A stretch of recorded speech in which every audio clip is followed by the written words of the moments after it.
we're seeing some of our clients who kind of waited and they realized that costs aren't going down. Like you said, they're going to go up, and they realize that, you know, the interest rates aren't forever. And so they're like, well, I'd rather do this now, enjoy it now, and refinance later, or just kind of rethink that later. Right.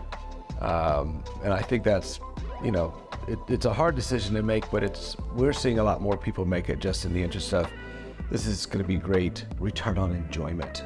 Well, I think people get stuck a lot when they start looking at what's going on, and they just get so stuck, and the numbers are stuck, and then time goes by and they're still stuck in that same spot.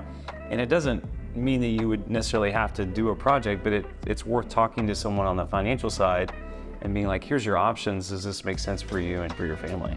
So Yeah. I don't like to see people stuck. I want to see them be able to make decisions. When we're having that conversation, I find it's helpful to say, well, how long will you stay in this house if you do nothing?